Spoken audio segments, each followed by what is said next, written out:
este pedacito mientras cargan las diapositivas. ¿Listo? Bueno, entonces en la clase pasada estuvimos hablando de la parte de los músculos de la expresión facial. Aquí ya solo nos quedan como 5 diapositivas por ver, que era la parte de la irrigación y la inervación. ¿Listo? En cuanto a la parte de la irrigación, pues ya ustedes tienen bases en eso, ya más o menos saben cómo está dada, porque todo depende de las ramas de la carótida externa, que ya las habíamos estudiado en las clases anteriores. Entonces acá, en cuanto a la irrigación, tenemos un papel muy importante que está dado por parte de la arteria facial. ¿Listo?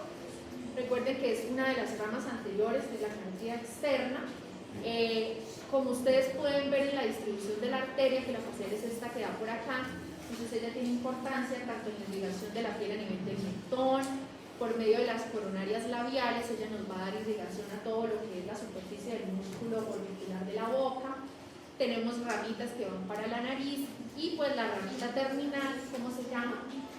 Rama terminal de la facial, la arteria angular, ¿listo? Punto de unión entre carótida interna y carótida externa.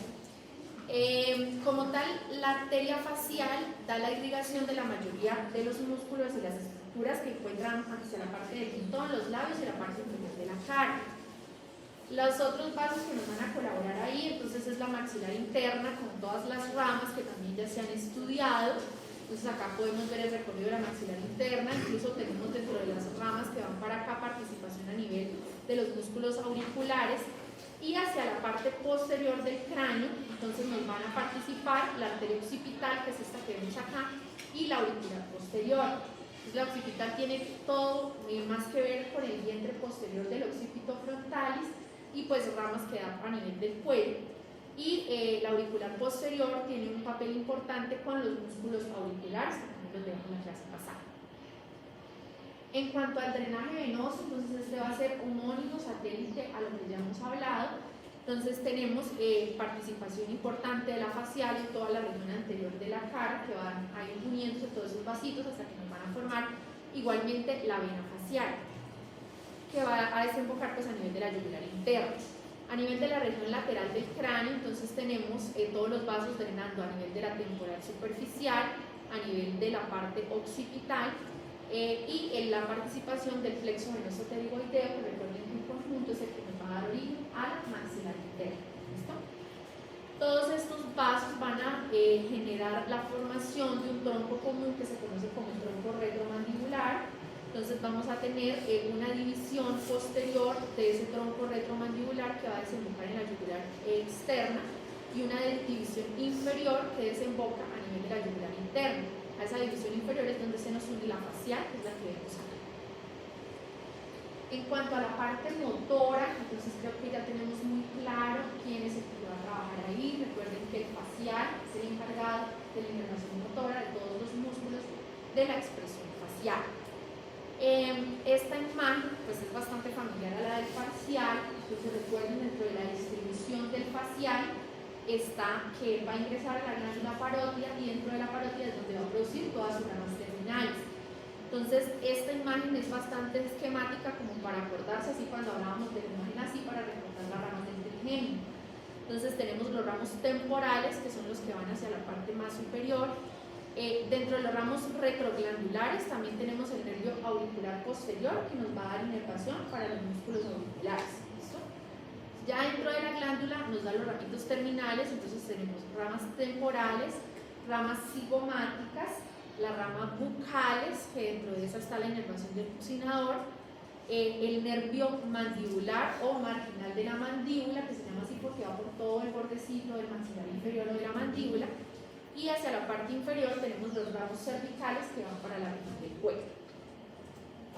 La inervación sensitiva, recuerden que la parte sensitiva facial está a cargo del quinto par, que es el nervio trigémino. No funcionó. Entonces, esta imagen que ustedes ven acá a la derecha es algo que se conoce como los dermatomas. ¿Alguien sabe qué son los dermatomas? ¿No? ¿Para allá? ¿La división? Sí, pues la región como por donde se esparce cada nervio, como la zona. Exacto, las regiones donde cada nervio tiene su función, pero a nivel de la piel. ¿Listo? Entonces por eso son dermatomas. Por ahí creo que en otro grupo para que preguntan existen también los miotomas, que son los músculos.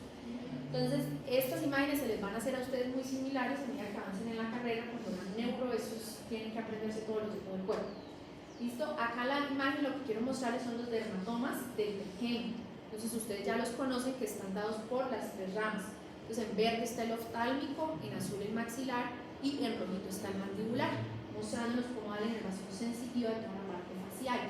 Acá hacia la parte posterior, hacia la parte occipital, y este que está en moradito, nos representa son ramas que vienen de la región cervical. Entonces esas ramas cervicales van a ascender y van a dar la inervación sensitiva para la parte posterior del cráneo, y pues acá también vemos algunas ramas del plexo cervical, que las profundizaremos cuando veamos la parte del cuerpo.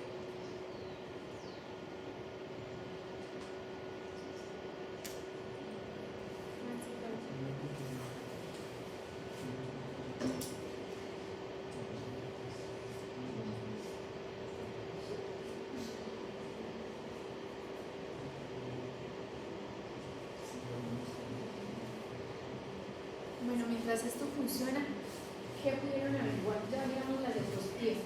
Yo les cuento que estuve leyendo y encontré pues muchas cosas diferentes en todos lados.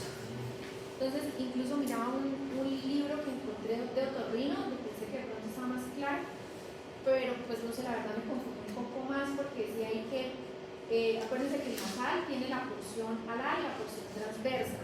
Entonces, en ese libro decía que el mirtiformis correspondía a la porción alar del nasal, entonces ahí ya más confuso todavía. La verdad no encontré nada así como bien claro donde estuviera todo. Entonces mencionaba ahorita a los compañeros, ustedes hablaron con Ferreira, ¿no? Entonces vamos a dejarla, ahorita ustedes nos explican qué les dijo él y vamos a dejarla en consenso de esa manera porque en todos lados está diferente. Y si eso sale en el parcial práctico, entonces no quiero que se confunda. ¿Listo? Bueno, acá ya reaccionó. En esta imagen ustedes pueden ver como tal las ramas terminales de cada uno de sus nervios y ahí pueden entender cómo va la distribución de los dermatomas. ¿Listo? Entonces ahí pueden ver ramas terminales del oftálmico a nivel de la región superior del cráneo, las ramas del mandibular, como destacan ahí por ejemplo el nervio infraorbitario, y las ramas del mandibular. Y de acá ustedes ven cómo se originan todos los nervios que vienen de la región cervical, que iría de C1 a C7 y se distribuyen por toda la región, tanto lateral del cuello como a nivel del cráneo. No sé por qué se está grabando más. Bueno, Una pregunta, ¿eso nos queda por el problema de las vértebras cervicales? sí, y pues no solo de las vértebras cervicales, o sea, a lo largo de toda la columna, pues los cervicales son los que pasan por ahí, pero vamos a tener dorsales, lumbares, sacros, torcidos, por toda la columna van a ir saliendo cada uno de los nervios que originan a nivel de la miel. ¿Listo? Bueno, la siguiente diapositiva que iba a salir era la parte de la correlación clínica que vamos a mirar con respecto a este tema. Entonces, existe, bueno, después de que ustedes ven la distribución que tiene el trigémino a nivel facial, yo creo que es fácil que entiendan que si existe alguna lesión a nivel del trigémino que va a ser sensitivo, cualquier lesión a nivel de él va a producir un dolor que va a ser tremendo, porque ven que toda la parte facial, toda la cara está a cargo del trigémino. ¿Listo? Existe una patología que se llama la neuralgia del trigémino, por ahí ya la había mencionado antes. Entonces, en la neuralgia del trigémino va a haber una lesión, un desencadenante que está afectando como tal la raíz del trigémino. ¿Listo? Eso va a hacer que en el paciente se genere un dolor que generalmente es de características agudas. Entonces uno está bien y en un momento a otro empieza un dolor muy intenso. Se describe como un dolor punzante que compromete toda la parte del cráneo. Digamos que el derecho va a doler exactamente toda la mitad de la cara, la mitad facial y parte del cráneo derecho. Son dolores que son extremadamente limitantes y muy extensos, porque si ustedes ven la parte de la inervación pueden entender que sería que le duela a uno de una manera terrible toda la cabeza. De características punzantes lo describen porque son como intermitentes. La causa de eso no está como tal definida, pueden ser múltiples factores desencadenantes. Entonces, por ejemplo, las personas que sufren de migraña a veces tienden a tener también este tipo de patologías que empeoran todavía el cuadro de la migraña. Como tal, causas que quizá puedan ser reversibles, entonces que el paciente tenga alguna masa, alguna lesión, que se pueda, digamos, corregir o retirar quirúrgicamente y pues no vuelva a presentarse ese tipo de patología. El manejo generalmente de eso se hace con analgesia es a veces un motivo de consulta frecuente a la urgencia, pero siempre por lo general no tiene que escalar hasta analgésicos muy fuertes, como incluso morfina, porque a veces esos dolores son muy difíciles de controlar, ¿listo? Pueden ser secundarios, digamos, también a traumatismos, como una persona que sufre un trauma severo del cráneo, pues se recupere y esté bien, pero eso puede quedar como un tipo de lesión secuelar, ¿listo? No sé si de pronto alguien haya tenido una neuralgia de ese tipo o algo así. Bueno, es muy interesante. Bueno, chicos, hasta acá terminaríamos con la parte. ¿No quiero relacionar esto? Y quiero ver la parte de la parte nasal que ya se estudiaron para poder pasar ahora sí a la parte cavidad bucal.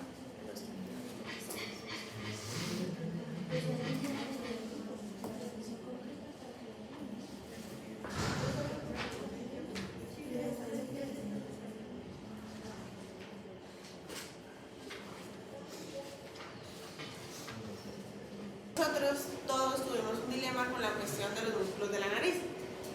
Fue muy complicado buscar porque por Google, por Netter, por SNET, por FENEIS, por todos lados, por la tablet, todo está diferente. Pero pues encontramos varios como significados del por qué se dan así. Uno de esos es porque en Netter el músculo de la nariz es solo uno y por eso se divide en dos pares. Pero no es solo uno, El músculo nasal. El músculo nasal.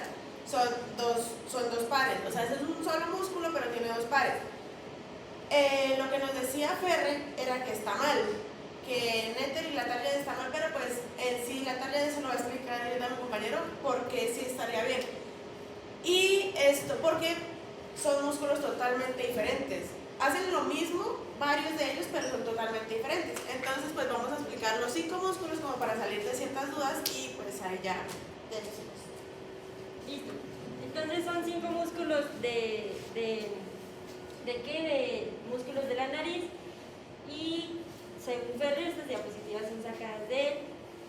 Entonces empezamos con el piramidales o proceros, que también se llama piramidales o proceros porque tiene forma de triángulo o de pirámide. Se encuentra en esta zona. ¿Qué hace él? Lo principal es ayudar a fruncir el ceño con los corrugados y los que están acá y los depresos ciliares, y al ayudar a arrugar de fruncir el ceño también va a formar unas arrugas transversas en la parte del dorso de la nariz y puede producir también expresiones faciales como tristeza, enojo, y la otra era, si no estoy mal, pánico.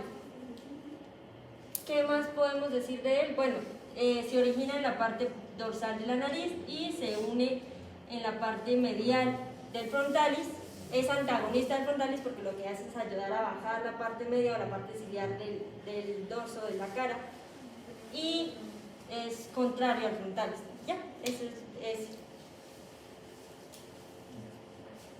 Ahora sí, transversus nasi o compresor nariz, o bueno, ¿por qué sería compresor nariz o transversor nariz? Eso también fue un dilema que tuvimos la clase pasada porque decíamos que dilataba las aberturas nasales. Pero ¿qué pasa? Al comprimirse, él cierra lo que sería la abertura superior, que es la de adentro, y al momento, si ustedes ponen los dedos hacia acá y la suben, ¿el qué hace? Él aquí comprime y aquí dilata. Por eso se le llama compresor nariz. Entonces, pero en sí su función más principal, más importante es que dilata la nariz con el dilator nariz, y por eso se ve en Netter que es un solo músculo, porque hace la misma función con el dilator nariz, que ahorita lo va a explicar mi compañero. Que por eso se ve un solo músculo y se ven fascículos diferentes, pero en realidad son músculos diferentes. Eso es como lo principal. Bueno, también lo de la irrigación y inervación que acabamos de ver, ya no tiene nada más diferente. Y ahí lo estaríamos tomando el transverso como una porción del nasal. El Netter y la Latarjet se toma como una porción del músculo nasal. Pero en realidad, según FENEIS y según otros artículos que encontré en Google, pues por artículos y por libros, que uno de esos fue uno del otorrino, es que son diferentes, solo que el fascículo son muy pegados y por eso se tomó anteriormente como un solo músculo. Pero en realidad los músculos de la nariz son totalmente diferentes uno que otro. ¿Dónde está el otro? ¿Ahí mismo está? Siguiente. ¿Ya? No, ahí. Ese es. Bueno, el otro músculo de la nariz, que sería en este caso el dilatador propio de las aberturas nasales o el dilatator naris, es un músculo delgado y que está situado en el inferior, la parte inferior de la nariz, ¿sí? Entonces se inserta en la línea posterior del cartílago nasal lateral, ¿sí? Que está por este lado, se inserta por aquí y en la piel de las narinas, ¿sí? Y como todas las funciones que tienen son de separar el ala de la nariz y de, pues como el mismo nombre lo indica, dilatar el orificio nasal. Ay, profe, hablando del transverso me faltó decir dónde está ubicado. Está en toda la parte transversa de la nariz, es todo esto. Pero resulta que él se origina aquí y se inserta en lo que sería la nariz, por eso se confunde también con el dilatator. Ya, eso era. Bueno, y el de la confusión, ¿qué viene?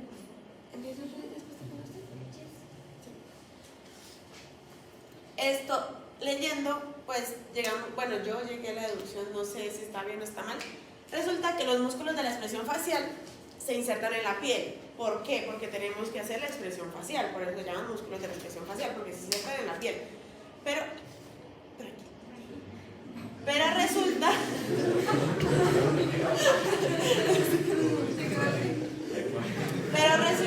que esto también se pueden ver en planos, también se puede ver uno superficial, uno profundo y uno medio. También se pueden ver, o sea, de cierta manera, eso lo decía en uno de los artículos. Pero resulta que él se puede confundir, primero porque son muy delgados, son músculos que están muy pegados y aparte de eso, sus fibras son demasiado delgadas. Entonces uno de esos es que encima, pues, uniéndose a sus fibras se encuentra el elevador,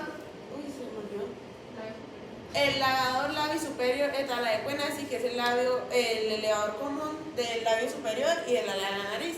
Él se encuentra así, entonces sus fibras van hacia acá y hay otras que van hacia acá. Entonces por eso el mirtiformis generalmente se confunde, porque el elevador de la nariz se tiene que pegar con el otro elevador común. Entonces sus fibras van así. Entonces por eso también se confunden las fibras. Pero en realidad, ¿cómo no se confunden? ¿Cómo se pueden diferenciar?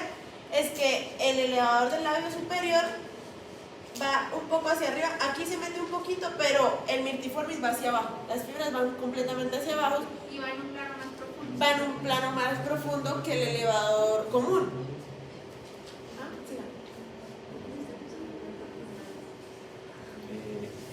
Bueno, es que como yo me puse a ver unos videos de las clases de Ferreira, pues él lo vi y él dice la descripción específica de la tarjeta, ¿sí? Entonces yo por eso pues voy a buscar, debe estar ahí, se lo digo. Entonces, bueno, según la tarjeta y según entiendo acá, dice músculo de preso septinasi o mirtiforme, o sea, como si fuera uno solo. Entonces la descripción específica se las voy a recitar, que bueno.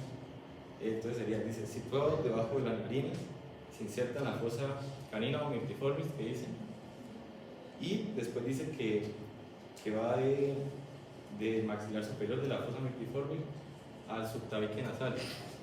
Ferrer lo dijo con unas palabras, pero entonces dice que está mal. O sea, según entiendo yo, o sea, según Pero él se los explicó a ustedes así en la clase de allá. pues, Entonces, ¿por qué son? no, es que fue...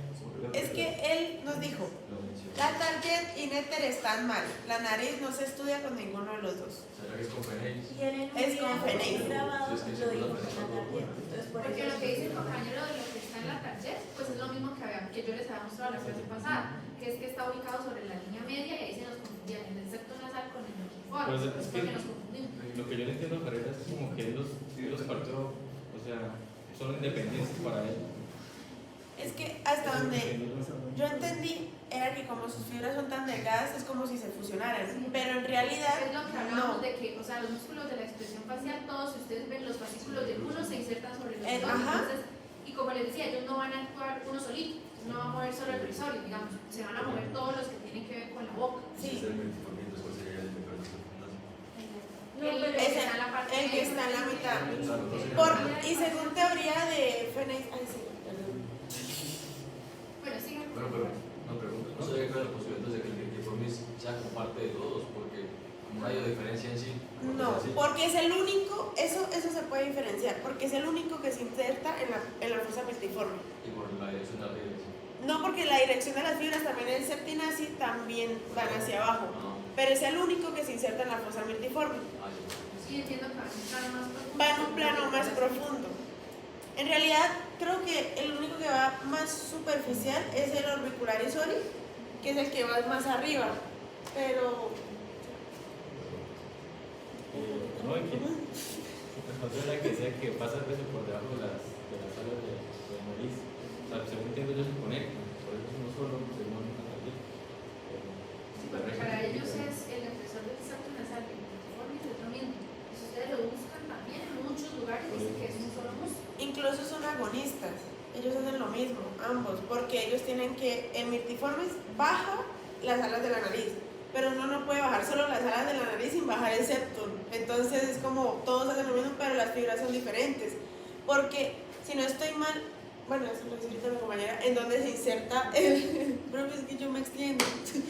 El septinaci, él es el depresor septinaci, se inserta en otra parte que no se inserta el multiforme. Entonces por eso es que se diferencia. La target y pues casi todos los libros lo toman como un solo músculo los tres, pero en realidad son dos multiformes y un solo depresor septum. Sí, profe, antes de eso, ¿me podría dar como, no sé, es que no estoy segura de la diferencia de la fosa incisiva y la fosa canina? No, la fosa incisiva. Y Es que la incisiva va la canina va como por acá más o menos. Es que estuve investigando y creo que también Google está confundido con eso, entonces me confundí con eso. Ay, Google está confundido con todo. Entonces no estoy segura porque esta fue la descripción que usted nos dio, esa es la que Ferrer nos dio, esa es la que mi compañero dijo, que el profe dijo que estaba mal porque la sacó de la tarde, pero fue la que él dijo en una clase hace como 5 años. Entonces, pues... Bueno, y lo que él les explicó a ustedes ahorita, o sea, lo que yo quiero es que nos pongamos de acuerdo en lo que él les explicó a ustedes allá, porque si yo les doy algo diferente y a ustedes les preguntan eso allá, a ustedes les va a ir mal en el parcial. Entonces, yo quiero es que ustedes me expliquen lo que él les explicó.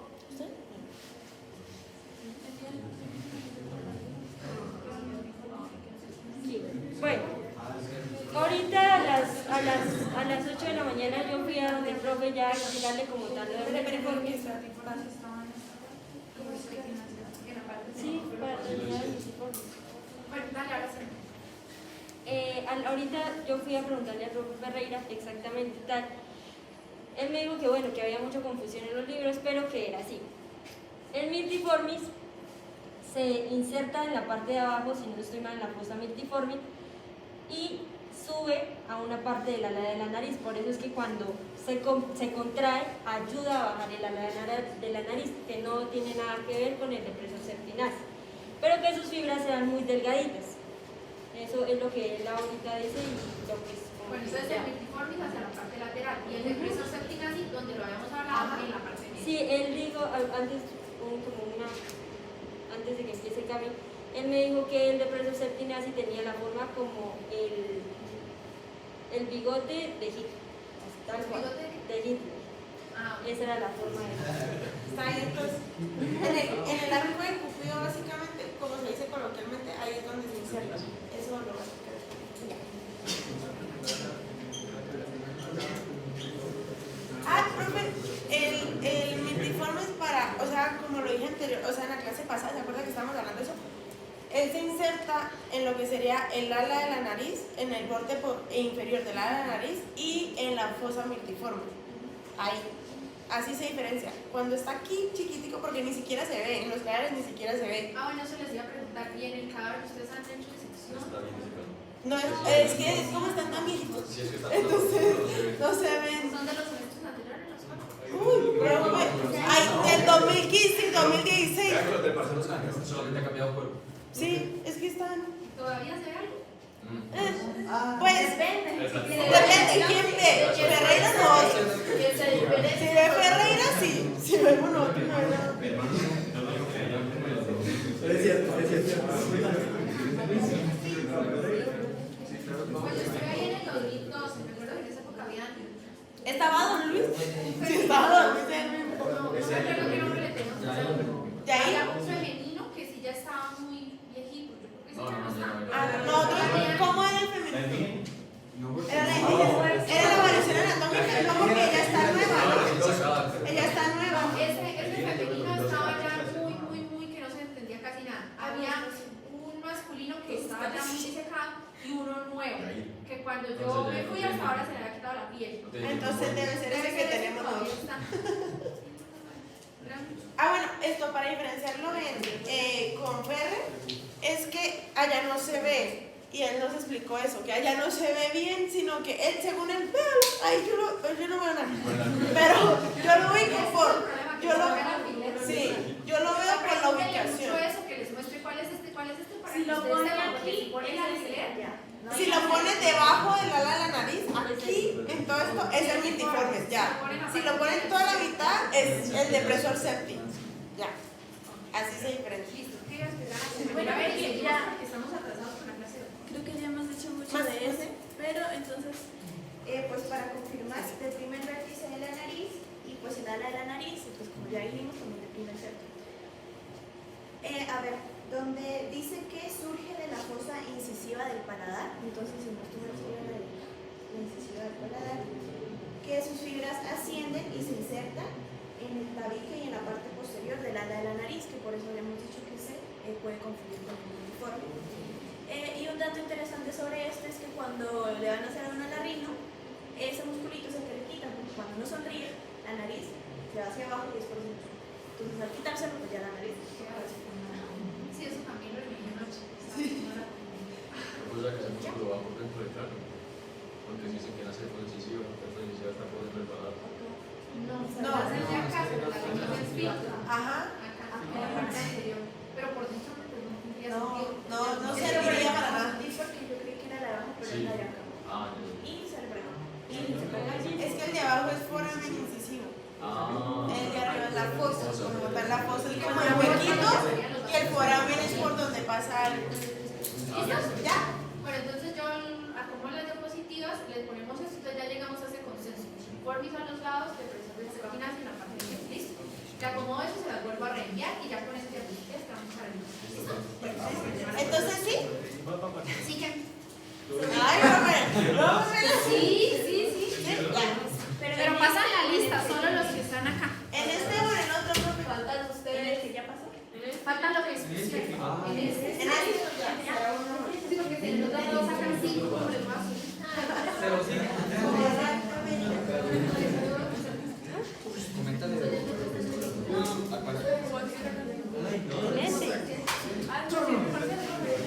No es. El que sacó 3.8 les voy a Que sacó 2. Antes estamos haciendo eso para que los compañeros expusieron y a todos les pueda subir un 0.1. ¿Ya? De ahí para arriba nada. 0-1. No, qué maravilla. Ustedes están diciendo un 1 completo. Bueno, chicos, entonces el tema que vamos a tratar hoy es cavidad bucal. Pregunto, ¿ustedes han visto algo de cavidad bucal? No. Bueno. Ah, solo que las paredes laterales es el buccinal. Ah, los límites y Entonces, todo. voy a acabar esto. Y ahí están las papilas. Límites, sí, forámenes. Y los forámenes, profe, y la parte ósea de la mandíbula. Listo.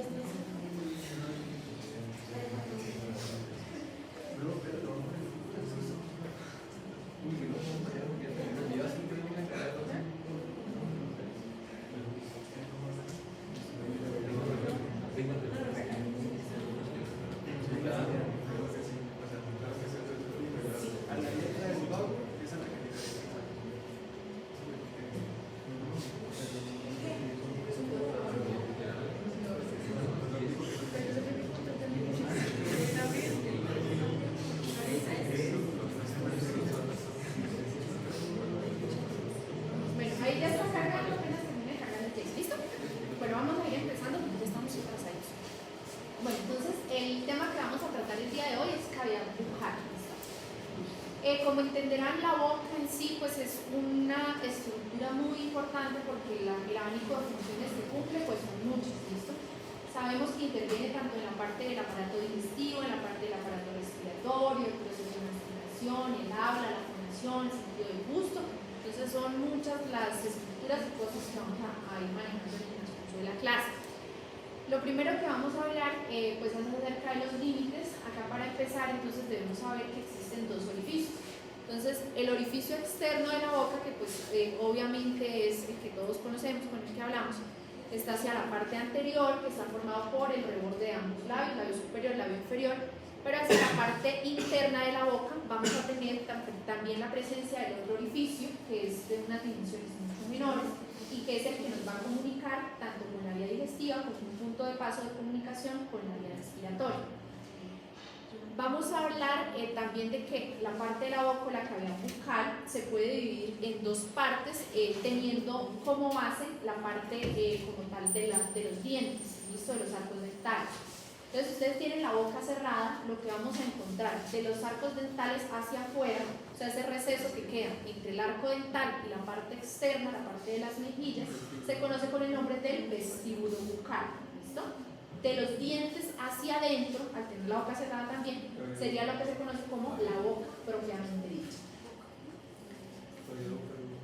Bueno, entonces vamos a empezar a hablar de cada uno de los límites o de cada una de las paredes que nos van a formar esa cavidad bucal. Entonces, hacia la parte anterior, como sabemos, la pared estaría formada por la región de los labios y las estructuras que van a estar vecinas a los mismos. Entonces, como saben, los labios son dos estructuras, vamos a tener una superior, una inferior, de características músculo-membranosas, que son las que permiten como tal la abertura y el cierre de la cavidad bucal, junto pues con la acción obviamente del músculo orbicular de la boca, que ya lo vimos que está indicado. En cuanto a los labios, entonces vamos a resaltar en cuanto a la anatomía externa, a nivel del labio superior, entonces vamos a tener la presencia de este surco que va desde el ala de la nariz hasta la parte más externa del labio, que se conoce como el surco nasolabial. Esto es un punto de referencia anatómica. Hacia la parte media vamos a encontrar la presencia de una pequeña depresión, un hundimiento que corresponde a esta parte, que se conoce con el nombre del filtro. ¿Listo? Y sobre la parte media del filtro, la parte como más prominente, más externa del labio superior, se conoce con el nombre de el tubérculo labial. ¿Listo? Eso es como lo más importante a resaltar en la parte externa del labio superior. A nivel del labio inferior, entonces también vamos a encontrar un surco, pero en este caso es el surco mentolabial, que es el espacio o la línea que se logra trazar en la piel entre la región del mentón y la región del labio inferior. Algo importante también, entonces, como en ese punto de transición, donde se une la parte de la piel y la parte de los labios, independiente sea superior o inferior, se le conoce con el nombre del borde de Bermullón. ¿Listo? Es el punto de transición entre la piel y el tejido que conforma los labios, que sería todo este bordecito. ¿Listo? Es como el punto de separación del labio de la región de la piel.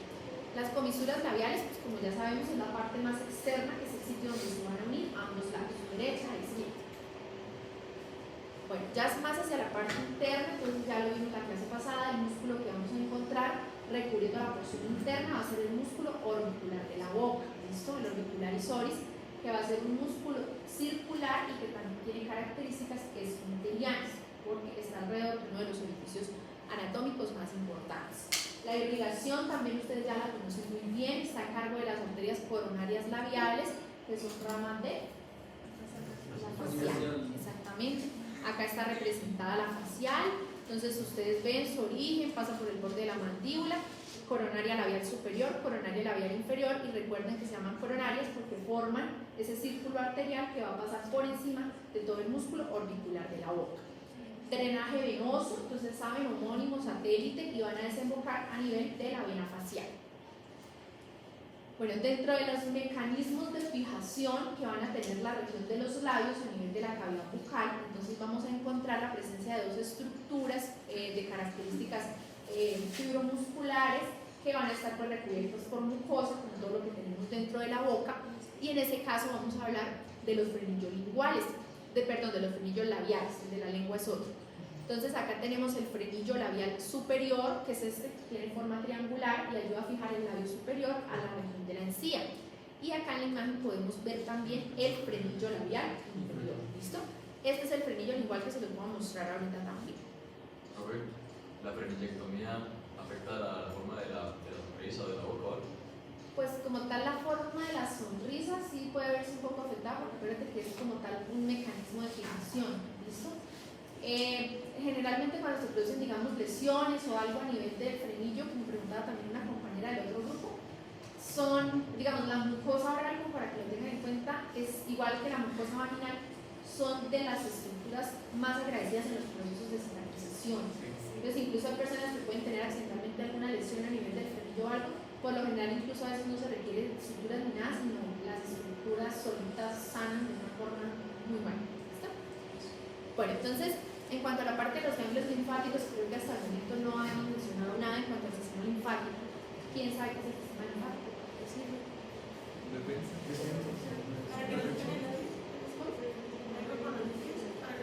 Transportar células inmunitarias en la linfa. Bueno, entonces, el sistema linfático tiene como ciertas similitudes con el sistema circulatorio. O sea, vamos a hablar de una serie de conductos que se van a distribuir por todo el organismo y en este caso no van a transportar sangre, sino van a llevar un líquido que se llama linfa.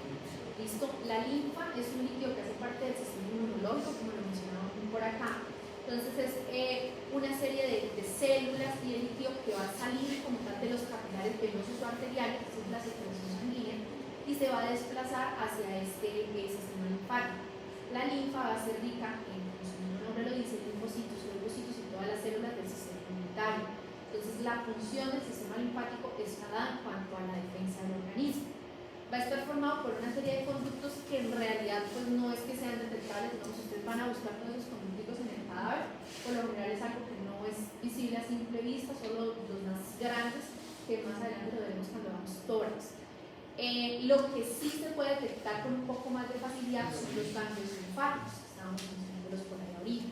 Entonces, los ganglios son como un sitio de transición donde van a entrar todas esas células, generalmente son circulares. Cuando no hay ningún proceso infeccioso en condiciones fisiológicas normales, los ganglios no son detectables al palparlos o de la parte externa. Ellos se van a inflamar generalmente relacionados con los procesos infecciosos, porque digamos, llega una bacteria, entonces el cuerpo la reúne, la mata al ganglio y ahí empiezan a llegar todas las células inmunitarias. Eso genera un proceso inflamatorio y hace que el ganglio crezca o que aumente el tamaño. Entonces es muy común, sobre todo en pediatría, en los niños, que uno a veces note acá presencia de ganglios inflamados en la región cervical, en todo el cuello, acá por detrás de los oídos. Incluso en los niños a veces se forman ganglios por una gripe. ¿Listo? Los más fáciles de detectar son acá a nivel de la región del cuello. A veces también se sienten los inguinales, entonces acá en la región inguinal se palpan.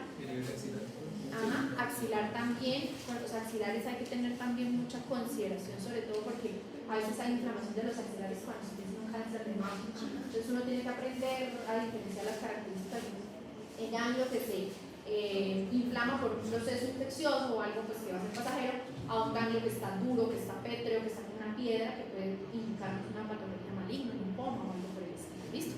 Entonces es como para que nos hagamos a la idea más o menos de qué es el sistema linfático y para qué sirve. Ya conociendo eso, entonces como les dije, vamos a tener ganglios linfáticos por todo el organismo, no son detectables así a simple vista, pero que están presentes. Entonces el drenaje linfático a nivel de los labios va a estar dado por dos grupos de ganglios que están ubicados acá, inferiores como a la mandíbula.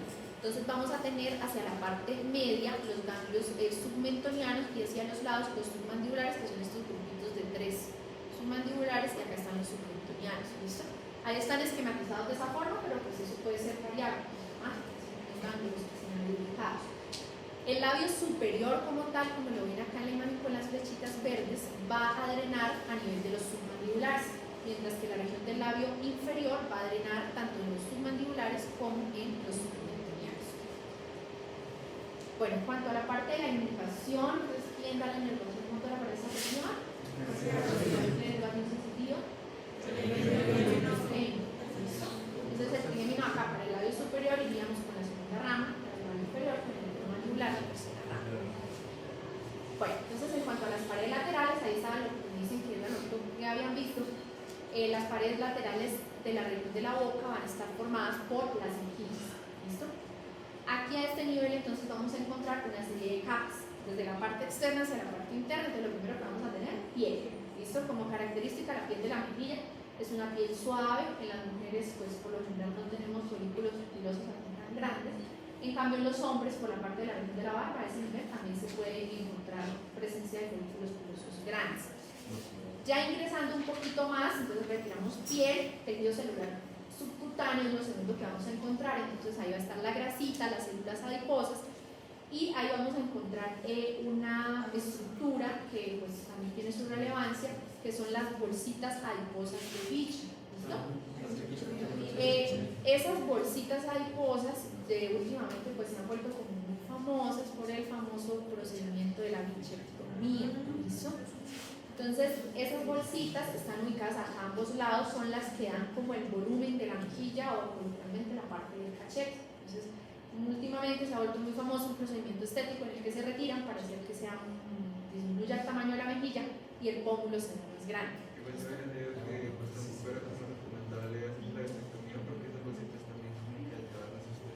Exacto, o sea, como ustedes ven, ellas son soporte de la región de la mejilla. Entonces, ahí por encima de esa región de la mejilla también va a estar el platisma, va a estar el rizorio y demás. Entonces, si se retiran, puede que al inicio pues dé buenos resultados estéticos según el estándar de belleza de cada quien, porque eso es muy variable. Pero con el tiempo, si ellas son un punto de referencia, un punto de inserción para los músculos que están en la región, entonces pues puede ocasionar que los músculos se caigan. Entonces ya no sería como tanto eso, sino aparte de que claro está casi va a ser descubrir. Bueno, eso es un procedimiento que generalmente lo realizan es por dentro, o sea, se hacen cortes por dentro de la región de la boca y se busca extraer la bolsita y pues se vuelve a soltar. ¿Listo? Complicaciones, ustedes saben que todo procedimiento quirúrgico tiene complicaciones, pero hay sobre todo los riesgos, más que todo infección, porque a nivel de la boca pues, son muchas las bacterias que nosotros tenemos, y pues las complicaciones como tal estéticas que pueda tener a largo plazo, que en vez de mejorar van a hacer que caigan las estructuras vecinas. En cuanto a la parte muscular, entonces ya saben, el fusinador es el que está formando toda la parte lateral de la mejilla. Ya hacia la parte más profunda, entonces lo que vamos a encontrar es la región de la mucosa bucal, que es la que está recubriendo todas las paredes, la región de las mejillas. Internamente uno se refiere a ella a veces con la región de los carrillos, que sería la región de la mejilla, pero desde el párpado interno. Importante a nivel tanto de la mucosa como a nivel de las encías y de todas las estructuras bucales, van a existir muchísimas glándulas salivales menores. Las glándulas mayores las vamos a ver un rato, que son la parótida, la submandibular y la sublingual, que son las que uno las ve ahí en el cuerpo, en el cadáver o en vivo en una cirugía, que se detectan. Todas estas glandulitas menores, pues generalmente no es que las vayan a ver así de una. Acá en la imagen pues nos muestra que, digamos, levantan la mucosa del paladar y eso está lleno de glándulas. Si ustedes hacen eso allá en el cuerpo, yo sé que no van a ver eso así, ¿listo? Incluso en vivo, en una cirugía, tampoco se vería así. Quizá en la representación está como un poquito exagerado, si hay muchas glándulas ahí, pero no es algo que uno vaya a ver así como muchas bolitas, realmente son muy pequeños. Y los conductos de las mismas también son muy pequeños. Acá, bueno, a nivel de la mucosa, entonces cabe resaltar algo muy importante, que es esto que vemos acá, que es el conducto, el sitio donde termina el conducto de la glándula parótida, que es el conducto de Sten. ¿Listo? Él está ubicado a nivel de la boca, a nivel de la parte superior, sobre la región del segundo molar, lateral al segundo molar. ¿Listo? Si se busca y se trata de ver, se puede ver en una persona, se alcanza a ver ahí como la canícula, el punto donde sale. De acá también tenemos que la región de la mucosa, entonces conducto de Sten es el sitio donde termina. El conducto de Sten es el conducto parotídeo, entonces el punto de drenaje de la glándula parótida. Como tal, bueno, entonces recuerden que nosotros hablamos de que de los dientes para afuera se le llama región vestibular, ¿listo? Entonces, como tal, la mucosa va a generar unos espacios o unos recesos en esa región vestibular. Entonces, acá vamos a tener hacia la región superior un receso vestibular superior, que sería este espacio que queda entre los dientes y la mucosa, y hacia la parte inferior un receso vestibular inferior, que sería el que vamos a ver por ahí. ¿Listo? En cuanto a la vascularización, entonces ustedes también ya conocen eso muy bien con todas las ramas de la carótida externa. Entonces tenemos acá participación de la facial transversa, que es rama de la temporal tenemos participación como tal de la arteria bucal, que es rama de la maxilar interna, y hacia la parte un poco más superficial, pues las pequeñas colaterales que nos va a dar la facial, ¿listo? Y el drenaje venoso, entonces estaría dado por la vena temporal superficial y por la vena facial, y pues también participaría la parte terminal del plexo venoso del limoideo. Linfáticos, entonces a este nivel vamos a tener que desembocan en varios lados. Entonces vamos a tener los parotídeos, que son los que están dibujados acá en rojito, que son los que están ubicados sobre la glándula parótida, de ahí viene su nombre. Vamos a tener los cervicales, que son los que encontraríamos acá inferiores a la región de la oreja, y vamos a tener también drenaje a nivel de los submandibulares, que ya se los había mostrado, que son los que están más o menos por acá, a nivel de la región lateral. Inervación exactamente la misma, parte motora pertenece al facial, parte sensitiva pertenece al ligero. Bueno, entonces en cuanto a la pared superior, sí vamos a tener la presencia como de dos componentes.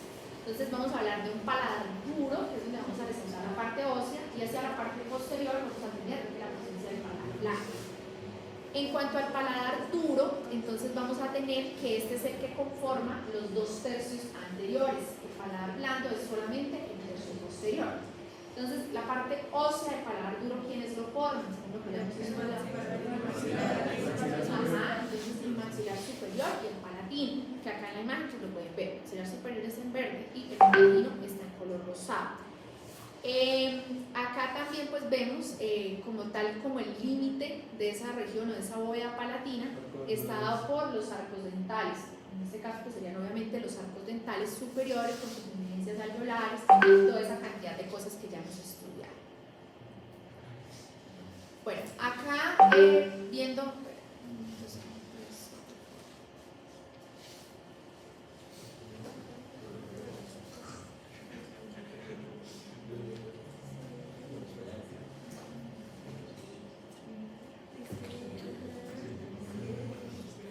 bueno, entonces viendo como tal los relevantes así más importantes que encontramos en la parte interna de la cavidad bucal a nivel del paladar, entonces acá vamos a tener la presencia del tubérculo palatino. Entonces es este que vemos por acá.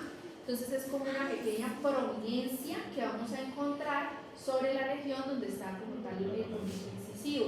Entonces si ustedes toda la palpan con la lengua, ahí se va a sentir una elevación dentro de la parte anterior, exactamente posterior a los dos incisivos. ¿Listo? A nivel de la región anterior, si ustedes ven, la mucosa tiene una característica que es como arrugadita, tiene la presencia de múltiples pliegues transversos que también con su propia lengua ustedes ahí los pueden palpar dentro de la boca. Ahí es muy rico en glándulas, es donde más glándulas hay hacia la parte anterior. Hacia la parte posterior, si ustedes miran, ya la mucosa no se ve tan corrugada, sino que tiene la característica de ser una mucosa mucho más lisa, mucho más plana. En cuanto a la parte vascular, entonces eso también ya lo hemos visto, los vasos esfenopalatinos, entonces tenemos acá arteria esfenopalatina y la arteria palatina descendente, que ambas son ramas de la maxilar interna. Y el drenaje venoso, plexo pterigoideo, que vamos a tomar como tal, también a nivel de la vena maxilar interna. La inervación, los nervios que exactamente tienen el mismo nombre, entonces por acá el nervio nasopalatino, acuérdense del nervio palatino descendente, acá la imagen no está, pero acuérdense de los forámenes palatinos mayor, entonces salen el nervio palatino mayor, los nervios palatinos menores y se distribuyen por toda la parte, tanto del paladar duro como del paladar blando, en participación. En cuanto a la parte linfática, entonces acá vamos a tener la participación de estos ganglios que están acá moraditos, que son los ganglios linfáticos yugulodigásticos. ¿Listo? Bueno, hacia la pared posterior de la cavidad bucal, entonces vamos a encontrar lo que corresponde a la región del paladar blando. Entonces se llama blando porque ahí ya no tenemos participación de la parte ósea, sino que vamos a encontrar es más que todo la parte de la mucosa, la parte muscular y un rafo fibroso que ahorita se los voy a mencionar. A nivel del paladar blando, entonces quiero que nos ubiquemos un poquito en esta imagen para que no se me pierda. Acá están los dientes, estamos viendo desde una parte interna, esta es la parte como tal del hueso palatino, acá estaría la parte de los cornetes y la estructura que les quiero mencionar, en la que quiero que hagan énfasis, es en esta imagen acá como blanquecina que se ve, que tiene la característica de un tendón. Esta se le conoce por el nombre de la aponeurosis palatina o el rafe palatino. Entonces, esa aponeurosis palatina es como un punto de inserción común para muchos de los músculos que conforman la región del velo del paladar y del paladar blando. ¿Listo? Entonces, es una estructura fibrosa que tiene las características de un tendón, que ahí es donde van a insertarse muchos músculos. Lateralmente, bueno, hacia anterior, entonces se inserta ese rafe palatino sobre la parte como tal ósea del hueso palatino. Si ustedes alcanzan a ver acá en la imagen, aquí le estoy haciendo una forma circular alrededor, ven ahí como un huesito pequeño, esa sería la pterigoides, ese es el gancho de la pterigoides, ¿listo? Entonces tiene inserción sobre el hueso palatino y sobre la pterigoides hacia la parte lateral.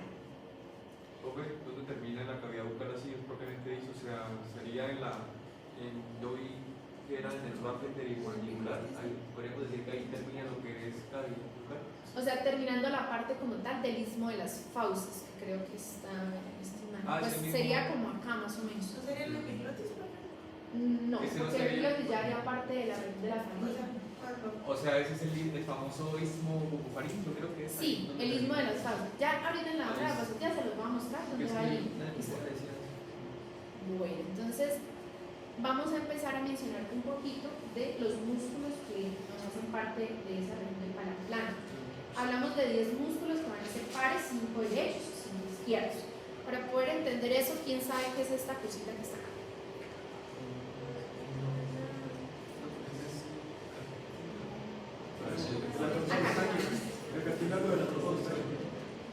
Esa es la trompa de Eustaquio.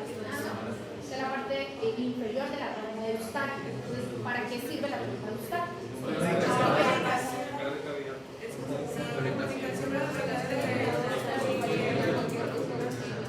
Entonces, bueno, la trompa faringotimpánica es una estructura también de características cartilaginosas que va a permitirnos una comunicación entre la región del oído medio y la región frontal de la garganta, de las fauces. Entonces, ¿cuál es la función de ella? Ustedes saben que a nivel del oído externo está el tímpano, que lo hemos mencionado, lo vamos a ver bien a fondo en la próxima clase. Entonces, ahí tiene que existir una presión equitativa entre el exterior y la parte interna del oído. Si eso no fuera así, esa membrana timpánica con el cambio de las presiones se rompería. Ya ahí se perdería obviamente la audición y habría lesiones graves. Entonces la función de la trompa es ayudar a mantener las presiones de forma equitativa entre la parte externa como tal y la parte del oído medio, porque ya va a desembocar en el oído medio. También vamos a ver eso cuando hablemos de oído. ¿Listo? Entonces es para que tengan ahí como referencia a la trompa, porque por ahí van a pasar muchos de estos nervios. Muchos de estos músculos, perdón. El primero que vamos a mencionar es este que está acá señalado con la flechita, que es el músculo elevador del velo del paladar o el levator peripalatino. Este músculo va a tener puntos de inserción, entonces puntos de origen acá a nivel del cráneo sobre la porción petrosa del hueso temporal y puntos de inserción, como lo ven acá en la imagen, sobre ese rafe mandibular o ese rafe, sobre ese rafe palatino. Y como ven, pasa muy pegadita a la trompa, y entonces también hay partes de las fibras musculares que se insertan sobre la trompa.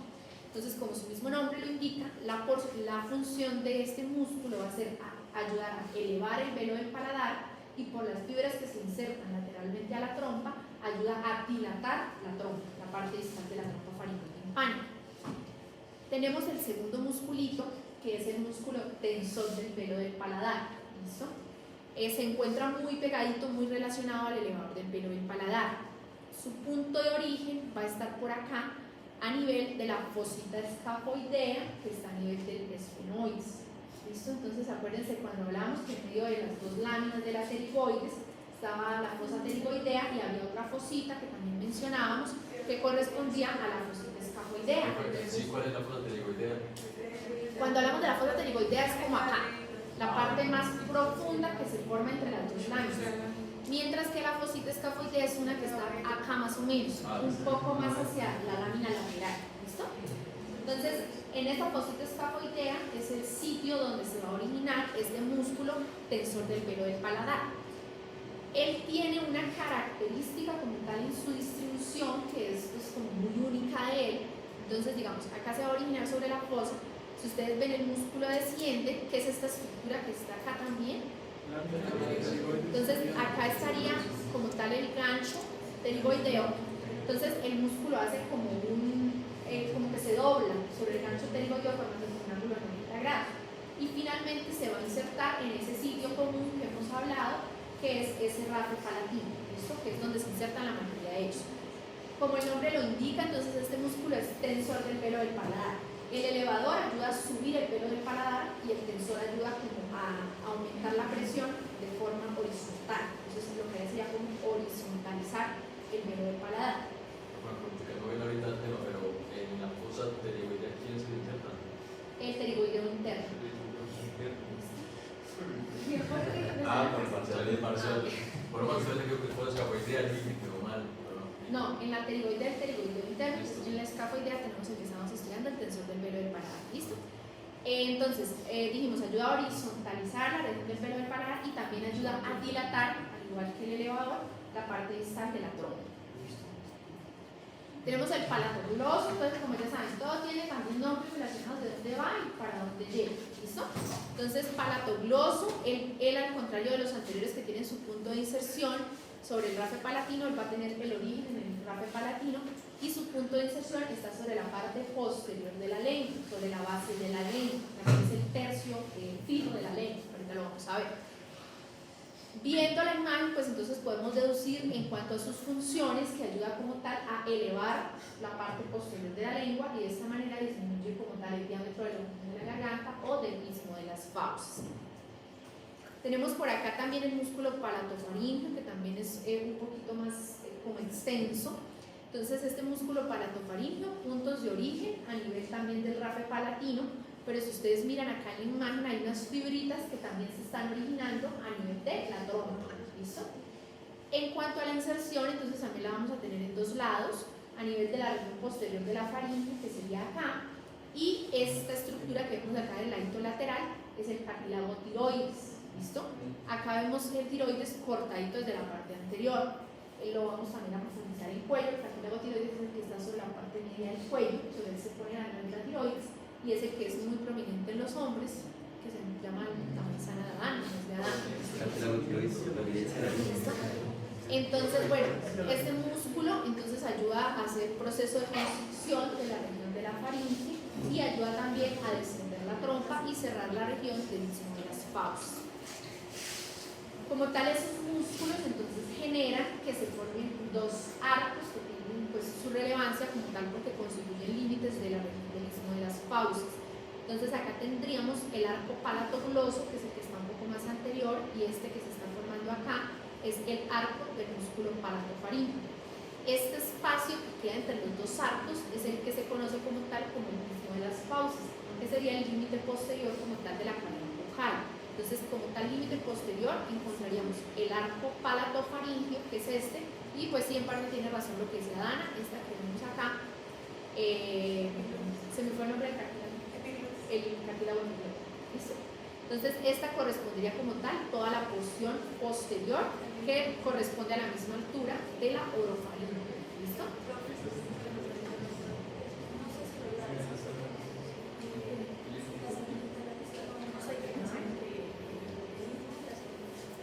Bueno, acá en medio, como tal, de toda la estructura de ese istmo de las fauces, o sea, el istmo es como el espacio dentro del que se va a encontrar la fosa amigdalina. ¿Listo? O sea, lo que quiero que entiendas es que el istmo es este receso o este espacio que queda acá, entre el arco palatogloso y el arco palatofaríngeo. Entonces, en la parte media de él va a haber como un huequito, un hundimiento, donde vamos a encontrar la fosa amigdalina, y dentro de la fosa amigdalina encontramos la amígdala. Acuérdense que las amígdalas también se llaman tonsilas, entonces todo lo que sea con respecto a la amígdala se le dice tonsilar. De ahí hablamos de unos nervios, de unas arterias y todo eso que iban para la región. ¿Qué está señalando ahí entonces? ¿Dónde está el cursor acá? Los arcos. No, los arcos. Lo que tienen las flechitas son los arcos. ¿Listo? Palatogloso y palatofaríngeo. Y la amígdala es esa del centro donde les acabo de poner el cursor. ¿Listo? Entonces aquí les quería dar el punto de correlación clínica de la clase de hoy. ¿Listo? Amigdalitis aguda, creo que todos alguna vez en la vida hemos sufrido de amigdalitis. Entonces, para algo importante es que las amígdalas también tienen una función muy importante a nivel del sistema inmunológico. ¿Listo? Las amígdalas, junto con otras estructuras que vamos a ver también más adelante, forman un anillo a nivel de la región faríngea que se llama el anillo de Waldeck, que también se los vamos a mostrar más adelante. Entonces, como la función de esas estructuras que están ahí ubicadas va en cuanto al sistema inmunológico. Ustedes saben, la boca es puerta de entrada al organismo, entonces, ¿qué es el sistema inmunológico? De acá no puedo dejar pasar los gérmenes que van a causar alguna infectación. Entonces, ahí generalmente se atrapan gérmenes, bacterias, virus, todo que vaya, digamos, a nivel de la comida o que quiere ingresar por la vía respiratoria, se atrapan, se encapsulan y tratan de eliminarse a ese nivel. ¿Qué pasa cuando hay un proceso de amigdalitis? Entonces se agarran esos gérmenes, se encapsulan ahí, pero la respuesta inmunitaria es tan grande porque es una infección, pues, digamos, fuerte, entonces empieza a producir todo el proceso infeccioso a nivel de la región de las amígdalas y se genera la famosa amigdalitis, que nos da dolor muy fuerte, que da fiebre, que no puede comer, que se ve como pullas en la garganta. Hay que saber diferenciar cuando una amigdalitis es bacteriana y cuando una amigdalitis es viral. Eso va a ser un motivo de consulta que ustedes van a tener toda su vida en la urgencia, por todos lados, todo el mundo tiene amigdalitis. Cuando ustedes ven que las amígdalas están creciditas, inflamaditas, están rojas, pero no se les ven placas por ningún lado, eso es una amigdalitis viral. ¿Listo? Las amigdalitis virales se curan simplemente esperando que se pase, tomando mucho líquido, tomando vitamina C y analgésicos. Listo, no hay que mandarles antibióticos. Les decía al otro grupo, es muy común, incluso creo que ustedes algún día lo han hecho, o porque todavía pues no tienen el conocimiento, ustedes ahora están empezando, de que hay dolor de garganta, si eso es una amigdalitis, uno va y se compra unas pastillas de amoxicilina y eso no se debe hacer. ¿Listo? Solamente se utiliza antibióticos si es de causa bacteriana, porque los virus no requieren antibióticos, no sirve para nada. Entonces, ¿qué pasa con esa conducta? Que eso lo hace todo el mundo, todos los pacientes hacen eso, llegan allá, yo ya tomé amoxicilina y no se me quitó. Entonces, bueno, no tanto el daño renal, sino la resistencia que se pueda crear. Entonces, cada vez estamos con un problema que va en aumento debido a eso, al uso indiscriminado de los antibióticos. Hay gente que toma antibióticos para la gripa, o un día yo un paciente que tomaba amoxicilina para el dolor. ¿Qué me ibas a preguntar, Fred? No, lo que pasa es que con un medicamento, con la bramicina que forma bastante la... ¿Pero es que es antiinflamatorio o es para también es antibiótico? O sea, ¿no? ¿Qué es en sí la bramicina? Antibiótico. ¿Listo? ¿La cual? Ambramicina. Pero generalmente ya con ese nombre no se consigue en ningún lado. Ahorita lo que se utiliza es acitromicina o amoxicilina. Muy fuerte, pero sí. No, pero que fuera así, ni que fuera samantha, ¿sabe qué? Entonces, el uso indiscriminado de esos antibióticos nos está llevando a un problema grave, que es que si yo tomo antibiótico cuando yo no lo necesito, cuando lo voy a requerir, ya no me va a funcionar. Pero es que, o sea, por ejemplo, yo siempre sufrí de amigdalitis, pero o sea, me daba una vez al mes, literal, y me dolía, o sea, me daba muy fuerte, me dolía el cuerpo, no me podía casi mover, me dolía todo. ¿Y te sacaron las amígdalas? No, entonces yo tomaba la amoxicilina y al principio me hacía efecto, pero nunca tenía blanco. Entonces ya ahora me da amigdalitis y me tomo la amoxicilina y se me quita. O sea, es como, no sé si es psicológico o... De pronto. O sea, pero por lo general el antibiótico le sirve a la infección bacteriana. Las virales generalmente no mejoran tanto con eso. Tendría uno que mirar con detenimiento si seguro no se está formando ninguna placa. A veces las placas son blanquecinas, pero a veces también se ven como rojitas. Entonces, cuando hay placas, generalmente es bacteriana. Entonces, eso era lo que les tenía que mostrar acá en la imagen. Pues esta es una supremamente bacteriana, ven acá a la izquierda. Profe, ¿y qué pasa cuando se retiran? Pues generalmente se retiran, es cuando son personas que tienen problemas, digamos, como lo dice la compañera, crónico, que es amigdalitis todo el tiempo y 1, 2, 3 en el mes, eso ya es muchísimo. El otorrino toma, entonces en ese caso, la indicación de retirarlos. Como les dije, hacen parte del sistema inmunológico y la defensa, ¿listo? Pero no son las únicas. También hay amígdala igual y hay otras estructuras que protegen. Entonces, porque la retires no es que vaya a quedar desprotegido. Se retira el riesgo-beneficio, pues porque no va a poder seguir el paciente con amigdalitis todo el tiempo. Pero pues no le va a pasar nada, no va a tener más infecciones ni nada, porque igual el sistema inmunológico busca el puede ser tanto por la parte de la fonación. Profe, pregunta, por ejemplo, pues así como a mi compañera, a mí también me da, o sea, si llueve me da amigdalitis. O sea, literal. Acá en Pamplona. Sí, es que vale. Profe, y ya hice resistencia a la penicilina. Tanto cristalina estuve con tratamiento de penicilina mucho tiempo, no me da nada. Sí, la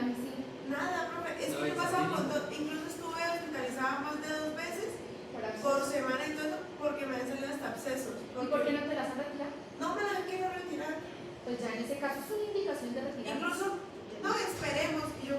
Pero No, porque desde ya los es 11 mucho. años me daba Bueno, y mentalitis. lo otro es que, ¿Y digamos, por qué es tan frecuente era? bueno, existen unos gérmenes que más causan la amigdalitis bacteriana, es el Streptococcus pyogenes. Uno los puede, digamos, yo tengo contacto con él, incluso ellos pueden estar en la piel sin causar ningún problema. Pero hay personas que, digamos, están como ya colonizadas por ese microorganismo, está mucho, y ya es mucha la cantidad de microorganismo y causa infección. O sea, ahí es donde uno hace los estudios, se llaman los astos y demás, para ver si es que es portador como tal de ese microorganismo. Pero en relación con el frío, ¿Cómo? en relación con el frío no hay.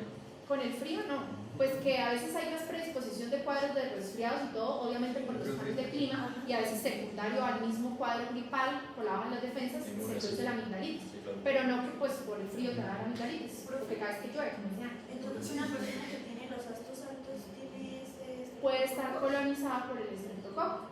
Pero que incluso a veces ni siquiera presento síntomas, ni siquiera tengo dolor, sino que medio me reviso y digo, ay, tengo amigdalitis. Pero cuando estás en la placa y eso causa un dolor Yo terrible. siento que no. Es que incluso la otra Ya vez se la dio Ah, de pronto. profe, Espérame, que ella está No, de hecho iba a decir eso, que pues dicen que, o sea, para poder retirarle eso, uno tiene que mandarse a hacer ese examen. Y si no tiene, o sea, sale como que sí, es significativo para poderlas. Exacto, porque entonces por lo menos lo que dice la compañera, si ya digamos tú le pones un antibiótico, otro antibiótico, otro antibiótico y ya hace mucha resistencia y de ninguna manera se puede manejar, entonces la opción es retirarse. Mis antenas son demasiado grandes, muchísimo, así no tenga... Se llaman hipertróficas, ¿listo? No quiere decir que tengas ningún problema, simplemente tus amígdalas son más grandes. Pero igualmente, o sea, también soy, o sea, bastante, como, o sea, bastante infección. Pues puede que sí pueda predisponer, pero igual digamos que sean más grandes o más pequeñas, eso no es patológico.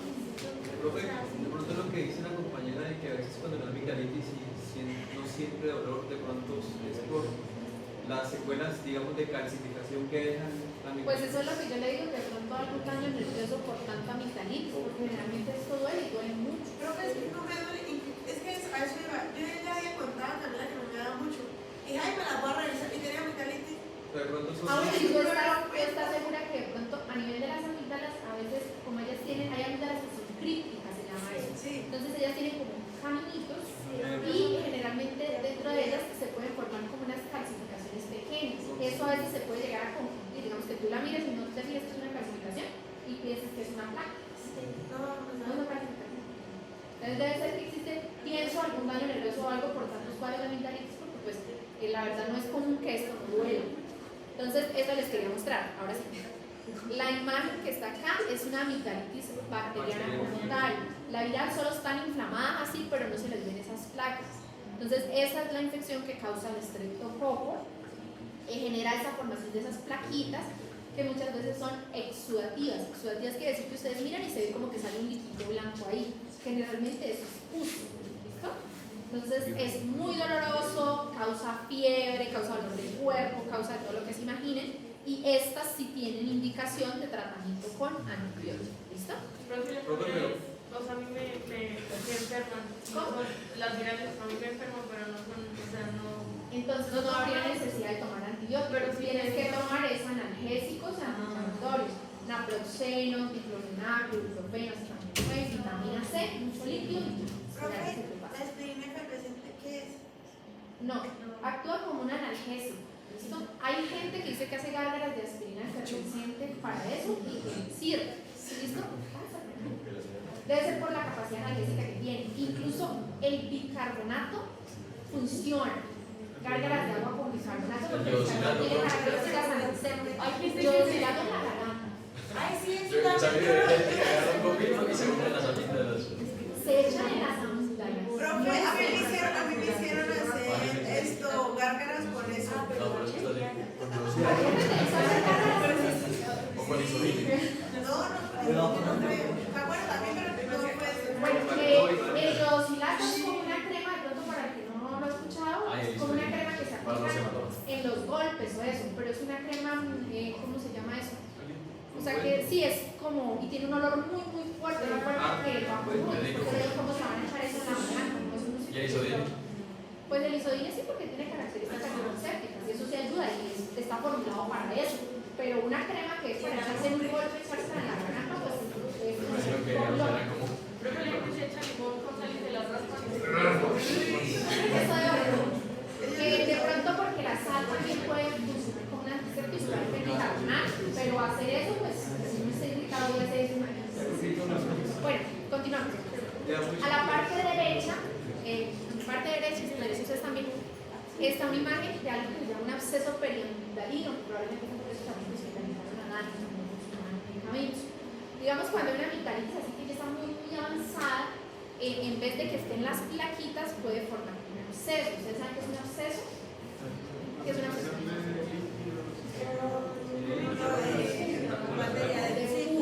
Listo, entonces los abscesos más comunes que uno ve son en piel, que es lo coloquialmente llamados hinchones. Entonces son unas bolsitas que causan infección, que se arman a nivel de la piel y si uno las funciona cuando ya están maduras, como dice la gente, entonces sale pus.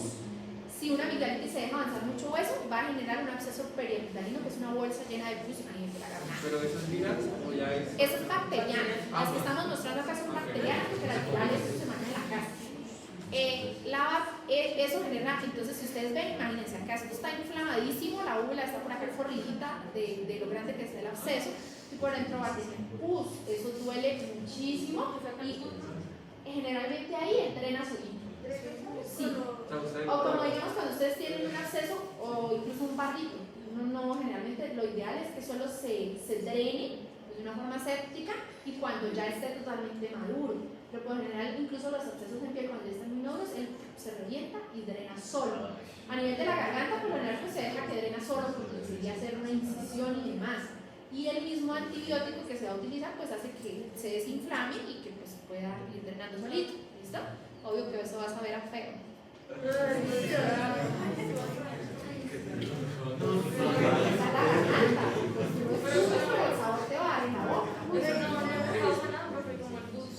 Porque ahí está la parte del ácido gástrico y todo eso.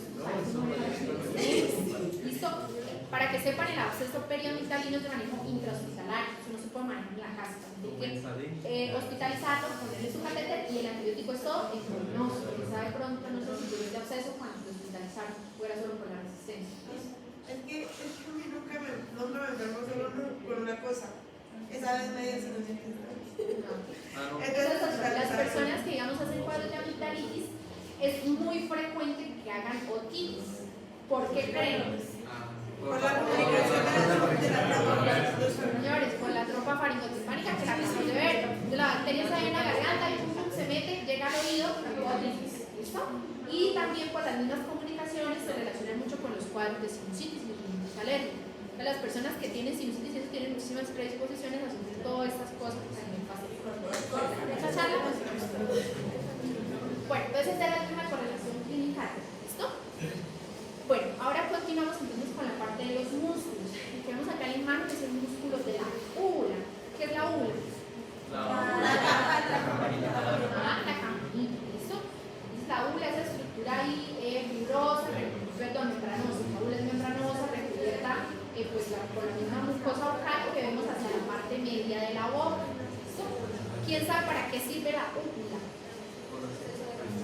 Sirve para reflejo de publicación, pero ¿qué otra función? En parte tiene que ver con conexión, pero hay algo importante. Bueno, entonces miren, la úvula, pues como saben, es la famosa campanita que está ahí en la parte interna. ¿Listo? Como tal no hay así como algo claro, como un músculo que diga sirve para subir y bajar, hay como muchas cosas lo que se ha descrito, pero como la principal es que la úvula sirve para evitar que haya contenido de la cavidad bucal o de la parte gástrica que pase hacia la región de las fosas nasales. Entonces tiene una función muy importante también como un mecanismo de defensa, sobre todo cuando hay vómito. La úvula evita que al momento de hacer ese proceso de regurgitación, el vómito regrese desde el esófago, bueno, el contenido alimenticio regrese, salga por la boca, vaya a pasar a la cavidad nasal. Sin embargo, pasa. ¿Cómo? Sin embargo, pues pasa. Sí, a veces pasa. O sea, tiene la función como de cerrar. Es algo similar. O sea, la epiglotis evita que pase comida a la vía aérea y que haya un proceso de broncoaspiración. La epiglotis en este caso estaría evitando que pase el contenido de regurgitación de la parte digestiva a la parte de la cavidad nasal. Puede que pase, como dice el compañero, pero si no estuviera la úvula y pasara completo, uno se asfixiaría al momento de vomitar. ¿Listo? Entonces, eso es de las funciones de la úvula. Tiene que ver también con la fonación y pues demás, pero como lo más que contrae. ¿Cómo? El músculo hace como que, o sea, ya viene la contracción del músculo hacia la parte superior, porque mira que acá está la parte de la fosa nasal. ¿Listo? Entonces, al existir como la contracción del músculo en la parte superior, tiende como a ayudar a cerrar. O sea, el músculo sube, porque miren la ubicación, esta es la parte de la fosa nasal. Entonces, el músculo al subir ayuda como a comprimir la parte posterior de la narina y a evitar que pase. Puede pasar un poco, pero pues, ¿Hace esto? algo así, o sea, funciona como un cierre. ¿Listo? Bueno, entonces volviendo al tema de la clase, entonces, este es el músculo de la úvula. ¿Listo? Hay dos, uno derecho y uno izquierdo, solo que como están pegaditos, uno lo mira y se ve como solo musculito. ¿Listo? Va a tener sus puntos de origen acá atrásito a nivel de la espina nasal posterior y puntos de inserción sobre como tal sobre la parte de la úvula, esa parte membranosa. ¿Listo? Acción, pues obviamente levanta la úvula, esa es su función, que es lo que acabamos de mencionar. ¿Profe, puede haber una patología que no exista en la úvula? Congénito es lo mejor. Pues algo congénito que es lo más común de que causa anormalidades. Pero como tal, así que yo haya conocido, no. Úvula bífida sí existe. O sea, que no se cierra la úvula, sino que queda como si fueran dos cositas. Porque es que Pues puede ser porque que esto es más grande de lo normal. pues profe, puede ser que nos encontremos que, ay no, llegó paciente con amigdalitis y ahora no, que no esté. Pues sería muy raro y eso se detecta desde que el niño nace. Pienso yo que sí podría tener pues normal una calidad de vida normal, pero pues sí tendría más riesgo de ahogarse cuando la vomita. Profe, si la úvula, o sea, la bolita esa es músculo. Sí, o sea, el músculo se inserta ahí, pero como tal la úvula es un tejido fibroso, no, membranoso. O sea, que puede existir el músculo de la parte de arriba, pero la bolita no existiría.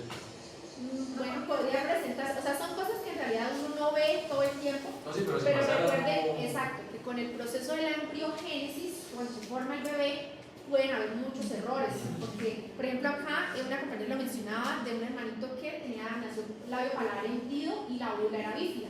Entonces, es muy común eso, o sea, labio paladar hendido sí es un defecto congénito común.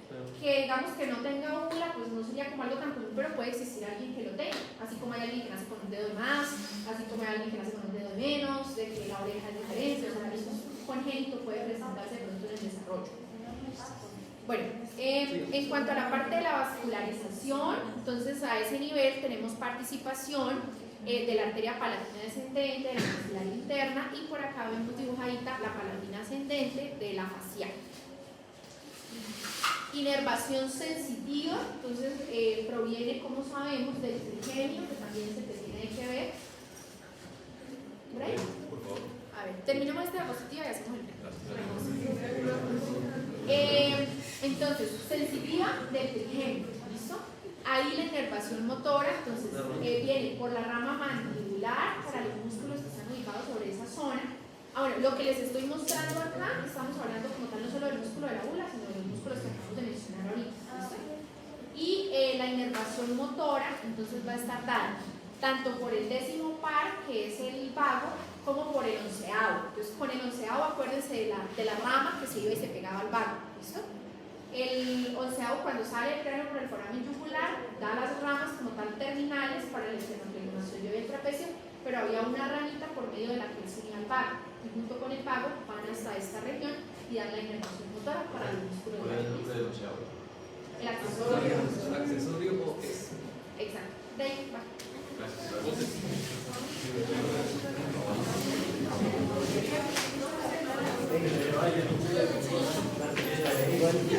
¿Pausa acá? Sí, bueno, Tenemos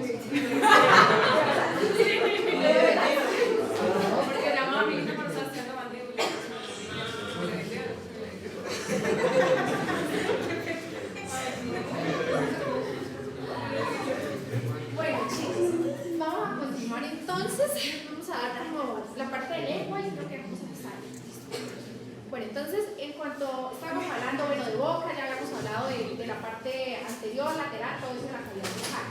Como tal, hacia la parte inferior, el piso de la cavidad bucal está formado por un musculito que se llama el músculo hiloideo. Hay varios músculos ahí, pero es como el que forma el piso, entonces la compañera acá es experta en el hiloideo. Del hiloideo, entonces, bueno, cabe resaltar que es un músculo que también tiene una característica como de abanico. Acá estamos viéndolo desde una vista inferior, acá desde una vista superior. Para que se me ubiquen un poco con esta vista, entonces ven claramente la mandíbula, acá está el hiloideo. Este musculito que está acá se llama genoideo, que lo vamos a estudiar bien ahorita que veamos cuello. Lo que vemos acá son dos de las glándulas salivales, de las mayores. Esta es la submandibular y la pequeñita que vemos acá es la sublingual, y ese es el conducto de la glándula submandibular. Como ven, el músculo tiene puntos de inserción sobre el hueso hioides, que es este que vemos acá representado, y sobre toda la parte del cuerpo mandibular hacia la parte interna, toda su extensión. Incluso hay una depresión que se llama la línea miloidea. Bueno, entonces ya hablando como tal de lo que tenemos dentro de la cavidad bucal, entonces vamos a pasar a hablar de la lengua. La lengua es considerada un órgano, es único, es impar, está sobre la línea media, y pues las funciones son muy similares a lo que hablamos de la boca, para el habla, el sentido del gusto, por medio de todas las papilas gustativas que tenemos ahí, para la parte de la deglución, incluso hasta la parte antiséptica relacionada con los dientes. ¿Listo? Como medios de fijación, volver a mí. Es que faltan los compañeros que están en la cafetería. ¿Les pueden escribir por el grupo? ¿Listo? ¿Y tú no eras del primer grupo? Era ahorita. Ahora no terminé. Gracias. Bueno, entonces sí vamos con la parte de lo de la lengua. Entonces, como medios de fijación de la lengua, entonces ahí sí vamos a ver el frenillo lingual o el frenillo sublingual, que fue el que por allá al principio les había mencionado.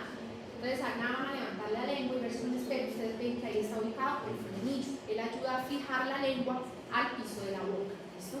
De la lengua tenemos que los 2/3 anteriores son móviles, la parte que podemos mover para la función y eso. Y la raíz de la lengua, que es el tercio posterior, es el que va a ser fijo, que está unido como tal al piso de la boca, y es donde vamos a encontrar la mayoría de los músculos que ayudan como tal a la realización de los movimientos. Acá debajo de la lengua, lateral al frenillo, si ustedes ven acá en la imagen, hay como una cosita, como una sobrelevación ahí, esta, que se conoce con el nombre de las carúnculas sublinguales. A ver,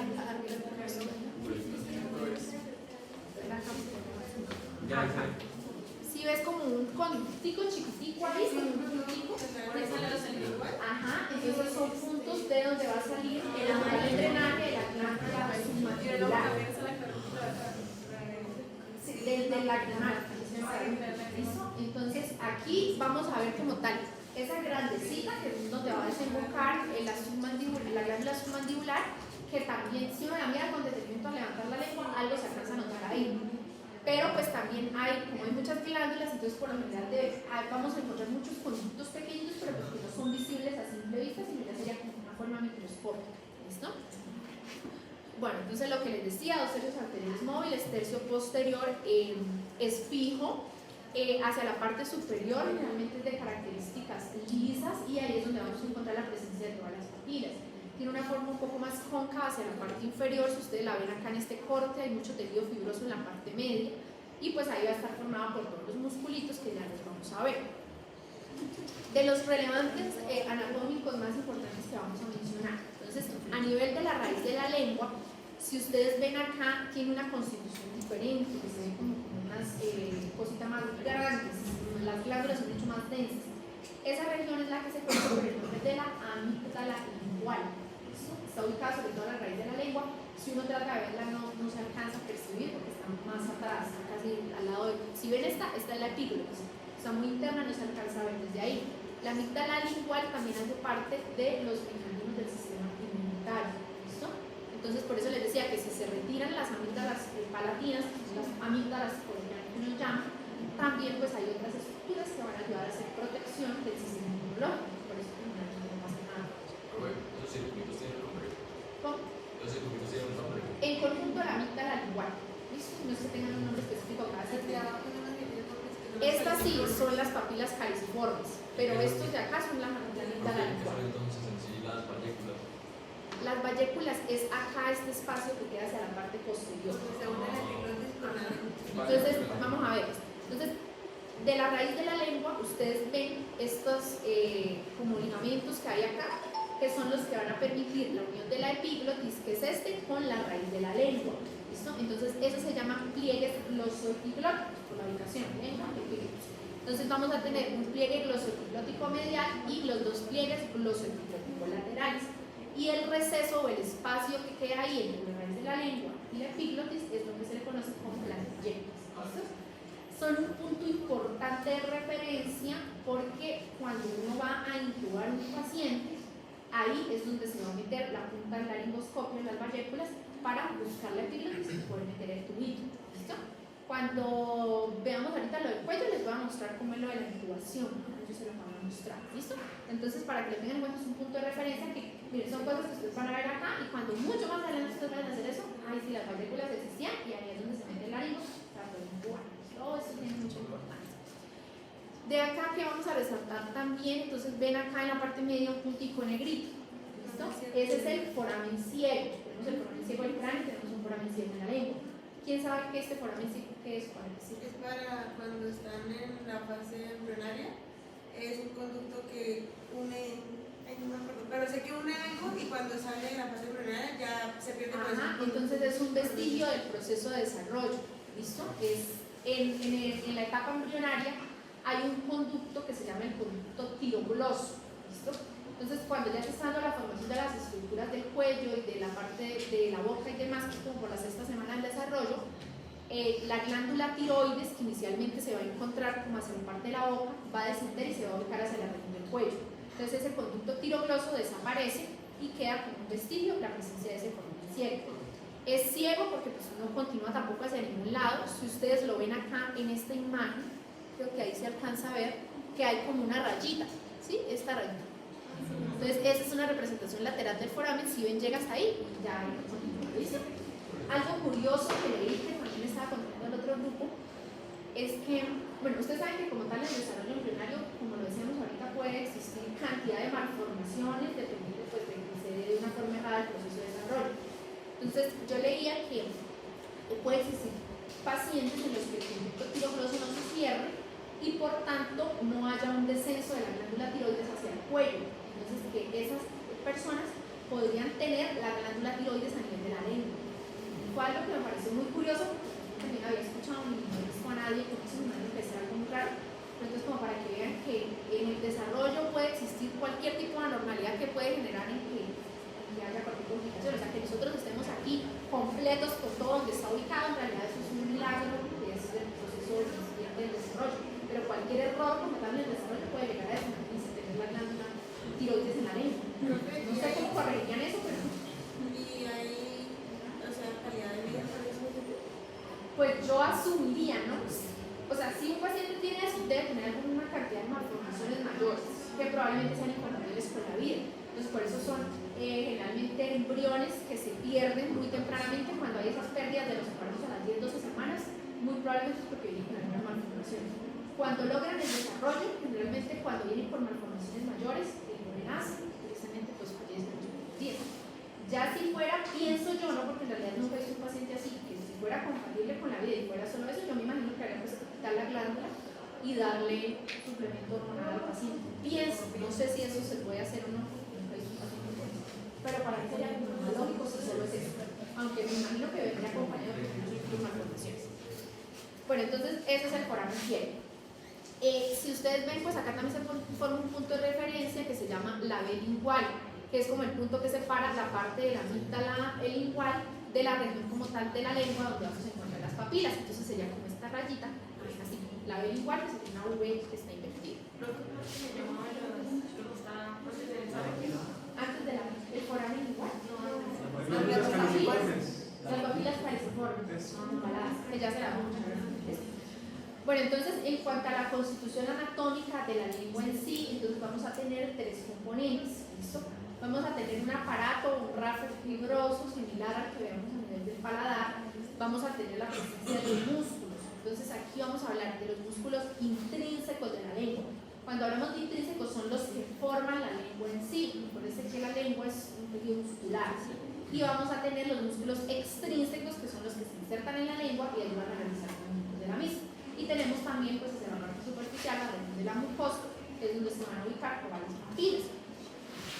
Entonces, en cuanto a la parte osteofibrosa, como les decía, entonces va a haber la presencia de un tabique o un rafe de características aponeuróticas, que es este tabique lingual. Entonces, si ustedes ven en este corte de la lengua, estaría ubicado por toda la parte media de la misma y van a tener como muchas hojitas fibrosas que se van a desplazar por dentro de los músculos que conforman como tal la lengua. Entonces, es como el esqueleto de la lengua sobre el cual se van a ubicar todos los músculos. Y acá vamos a mencionar entonces los músculos como tal. Entonces tenemos dos músculos longitudinales. Tenemos el músculo longitudinal superior de la lengua, que es este que está acá señalado en este corte.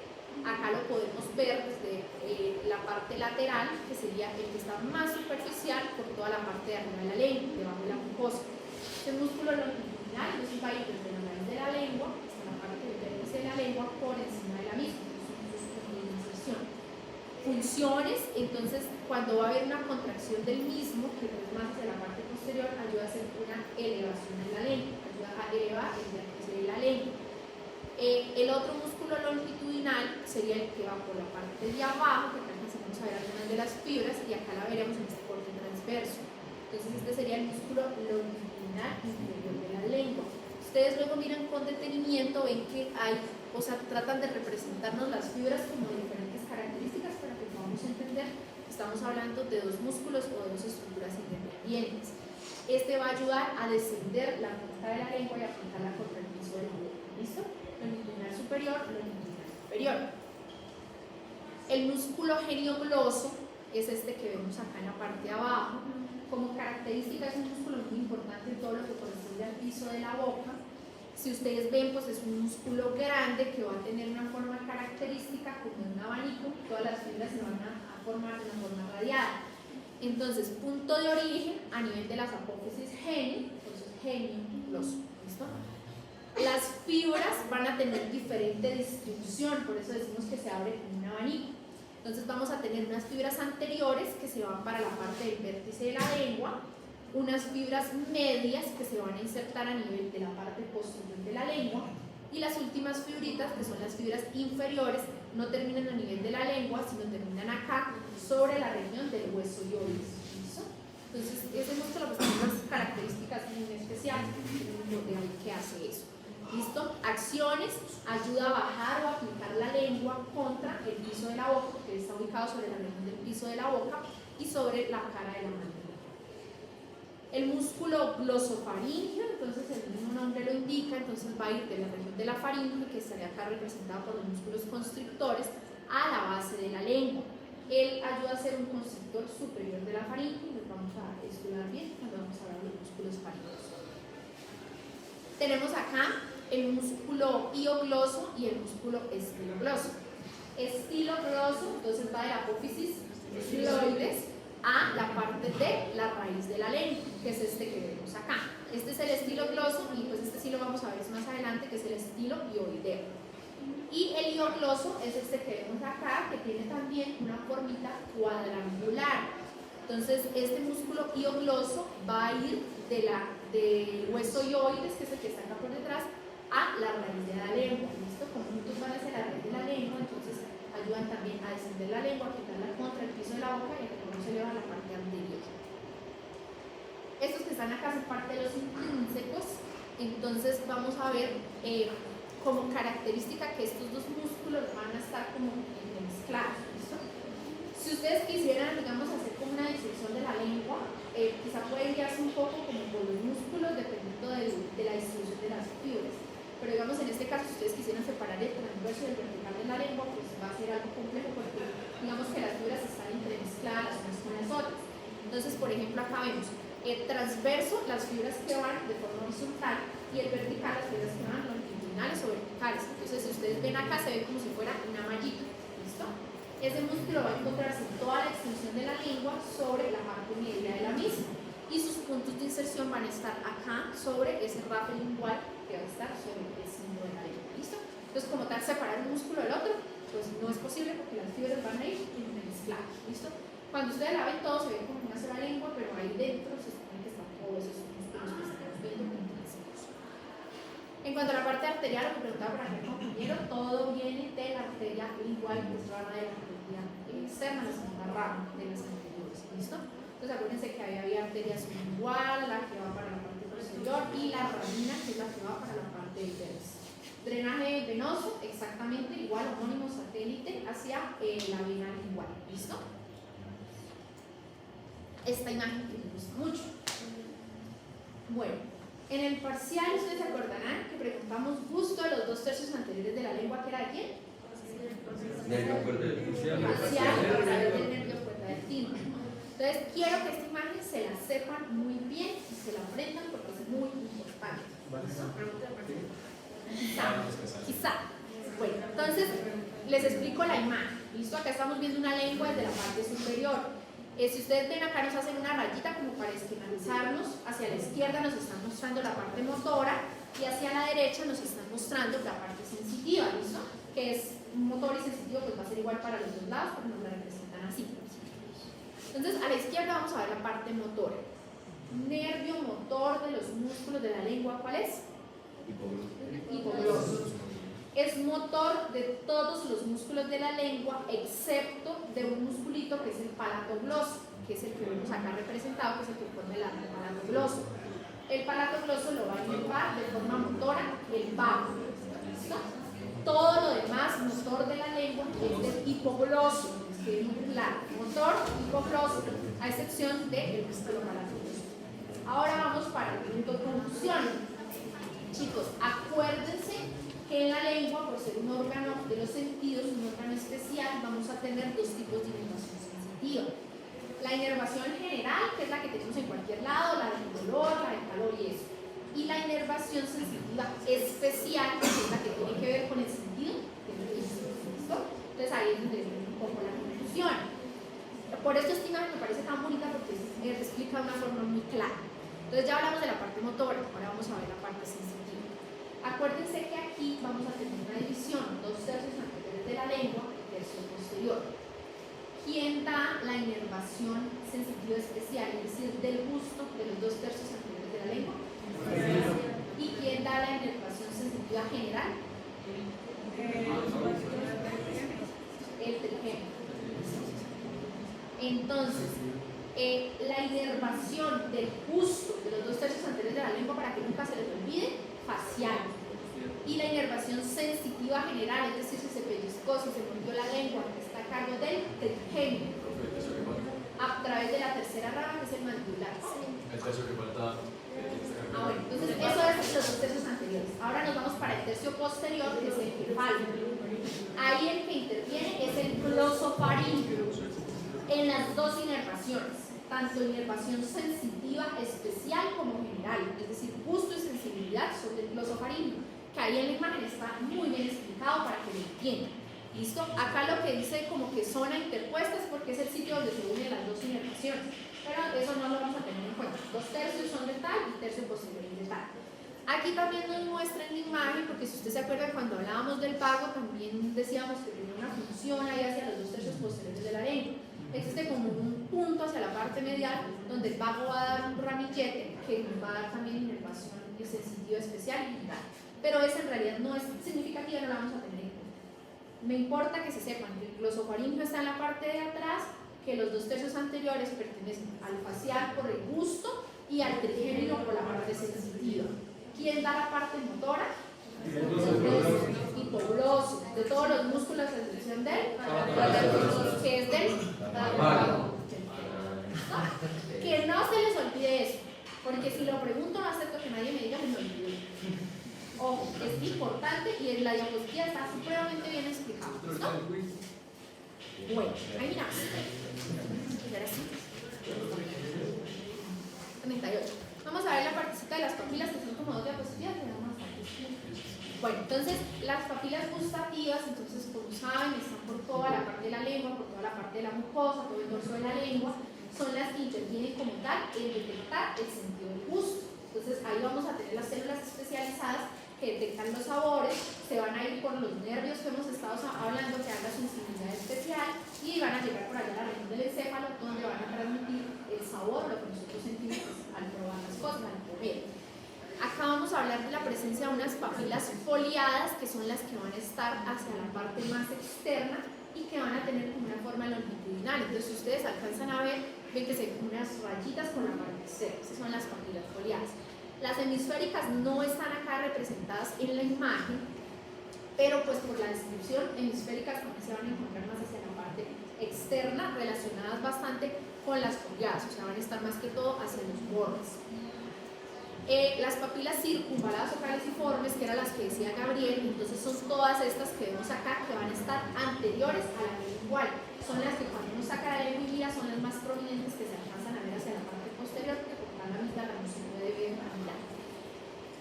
Las filiformes son las más abundantes de todos, que son las que uno ve como todo eso, un montón de punticos que se ven sobre la superficie de la lengua. Y dentro de la superficie como tal de la lengua, si uno mira con detenimiento, van a ver unas que se ven un poquito más grandecitas, que se resaltan como más dentro de las otras. Esas se llaman papilas fungiformes. Fungiformes porque tienen forma de hongo, fungihongo, acuérdense. De esas más o menos de la literatura, que hay entre unas 150 a 200 de esas papilitas, están sobre toda la superficie distribuidas, no se ven porque son más grandecitas. Esos conjunto como tal de papilas, entonces nos van a llevar a la percepción de los sabores, ¿listo? Entonces, dependiendo de la ubicación de las papilas y demás, ellas nos van a permitir la captación de los diferentes tipos de sabores. Acá en la imagen lo pueden ver, la captación del sabor dulce está sobre la parte anterior o sobre el vértice de la lengua. El salado estaría sobre la parte anterolateral, más sobre los bordes. El ácido sobre la parte posterolateral y el amargo más hacia atrás, que tiene que ver más con las papilas circunvaladas, que son las que están atrás. Existe un quinto sabor, que pues antes cuando uno está en el colegio, por lo menos en mi época todavía no lo han enseñado, que es el umami. Umami viene del japonés y quiere decir delicioso o sabroso. ¿Listo? Personalmente para mí sería un sabor que es como un poco difícil de definir. La literatura dice que está en los pescados, en los tomates frescos, en las espinacas, pero yo pienso que Depende de la persona. exacto, yo pienso eso, que tiene que ver mucho con la persona, porque al decirnos esto nos dice que es un sabor agradable, que sería como una mezcla de los demás sabores, ¿listo? Pero yo pienso que, digamos, si uno describe un sabor como delicioso, eso tiene que ver mucho con la percepción. Personalmente a mí no me gustan los pescados, entonces yo no podría decir que el pescado es un umami para mí. Sí, hay gente que le gusta la espinaca y hay pues supuestamente muchas comidas, entonces también habla de que es un equilibrio de los otros sabores, pero como tal describirlo pues así me resulta un poco complejo. Ya sería, pienso, dependiendo como de cada una de las personas. ¿Listo? Bueno chicos, vamos a dejar hasta aquí, me llama la garganta también. Continuamos la otra semana, ya saben,